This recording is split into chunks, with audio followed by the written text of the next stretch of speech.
Привет! I'm Chuck Olenek. I'm a Ukrainian-American, baptized with the name Yaroslav, and that's the name I use in the historical reenactment group, the Society for Creative Anachronism, where I'm known as Yaroslav the Persistent. I've been doing research on Slavic folklore and mythology and culture and history for quite a while, and I finally decided to put some of that knowledge to use and share that, and I figured doing it in a video format might make it more accessible. And so I've been putting up videos on my YouTube channel, which would be really cool if you subscribe to, by the way.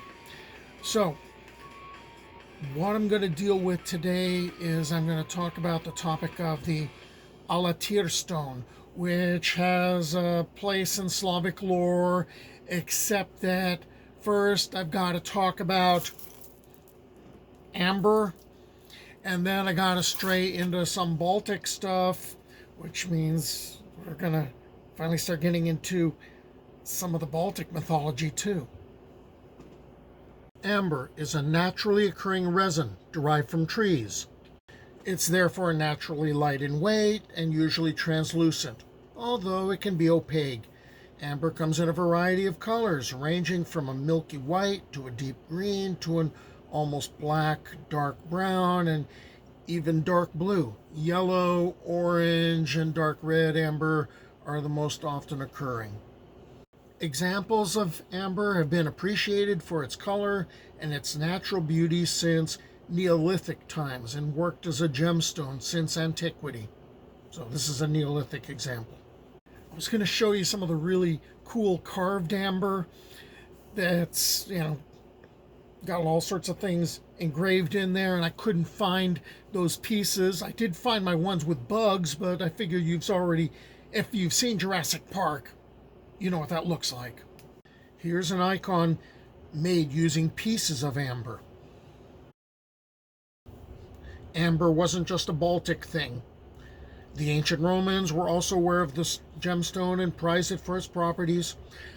Known as the gold of the north, amber was traded by way of the Amber Road in Roman times, which connected North and South Europe through a network of roads traveling from the North and Baltic seas all the way to the Mediterranean and Black Seas. So amber is not just pretty. It was also used as a healing agent in folk medicine, and there were purported to be healing properties, which I guess is why they were using it. It was known in the time of Hippocrates in ancient Greece for a wide variety of treatments.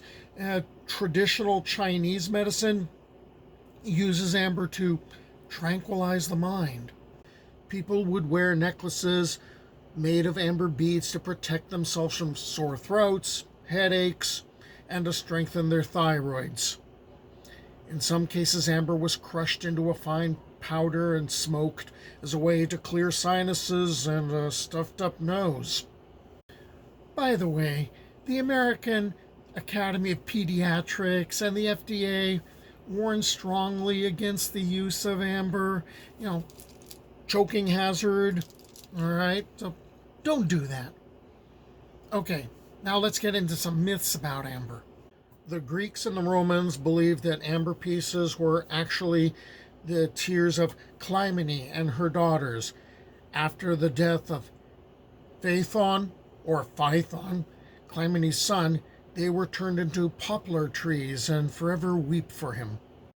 Who is Phaethon? He was the son of the god Helios, the sun god.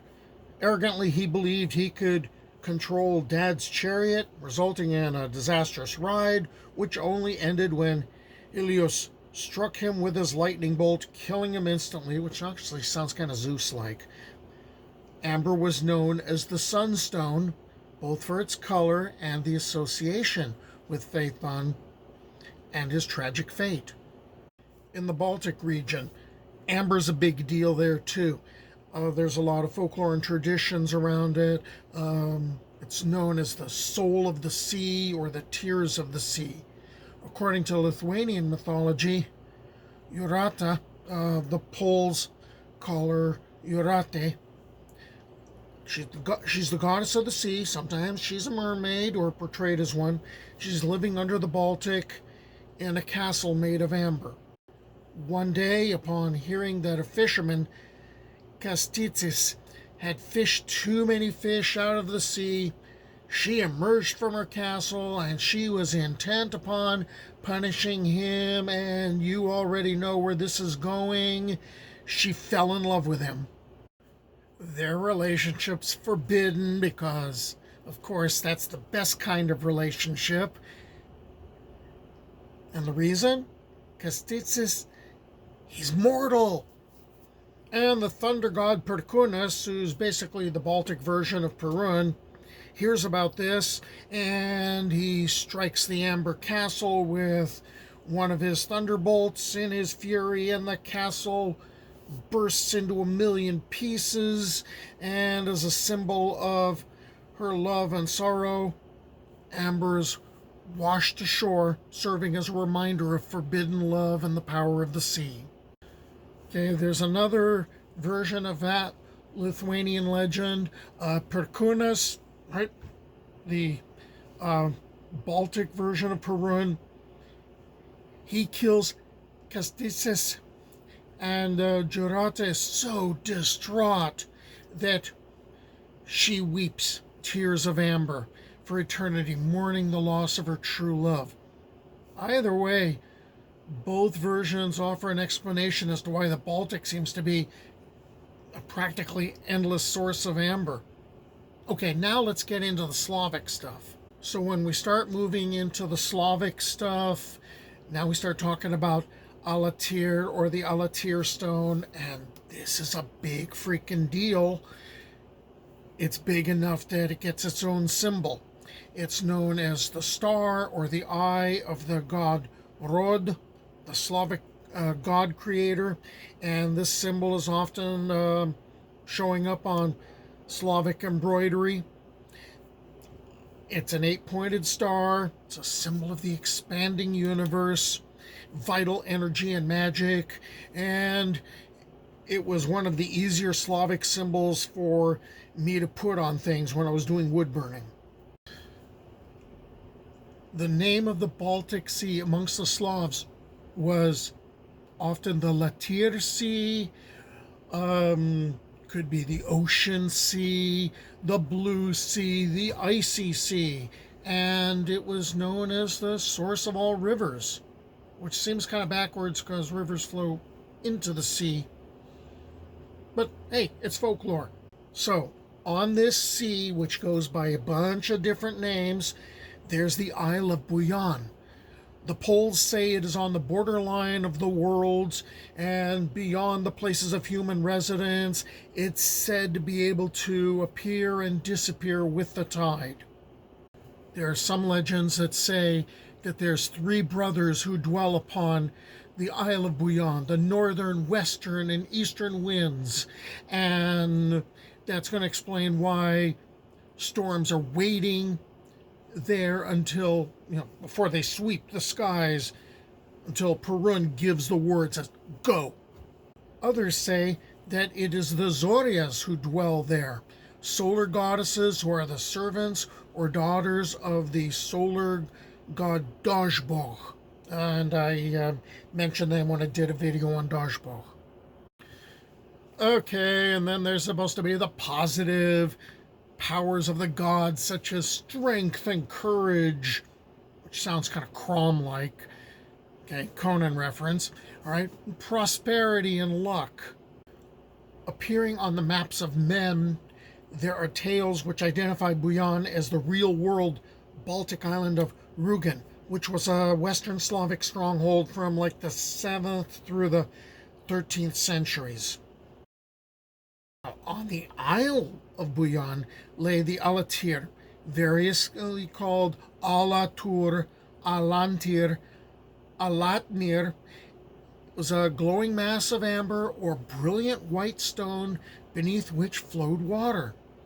If you were hearing the tales in northern climes, the stone was called white and burning, whereas if you're in southern lands, it would be described as cold. The Alatyr is supposed to be the father of all stones, the navel of the earth, containing sacred letters endowed with healing properties. Hey, we heard about, the healing properties of amber. And again, the FDA says don't do that. All right. And although the name Alatyr appears only in Eastern Slavic sources, the awareness of the existence of such a stone exists in various parts of the Slavic world. It's often mentioned in stories and referred to in love spells as a mighty force that has no end. So there's a period text a medieval text that was written in Russia. It's called the Dove Book. Well, in the Dove Book, the Alatyr is associated with an altar that's on the Isle of Buyan. And on the stone stands the world tree. All right, so you're still dealing with like some pagan stuff there. Okay, and the stone is endowed with magical healing properties, and it's guarded by the wise snake Garafena and the bird Gagana. And in one late period tale, which I think was more Christian, there dwells the king of birds, and that seems to be the phoenix, which I happen to think is really cool. Okay, time to put on my cross, because we're getting into Christian stuff.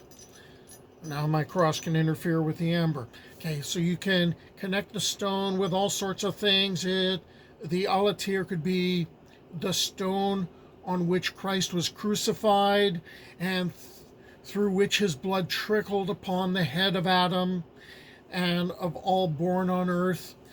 Pilgrims returning from Jerusalem declared that it was the source of all healing. So we're back to the healing thing again. And their spiritual gifts and new life. It's also said to be the stone from which Christ preached and dispatched his disciples.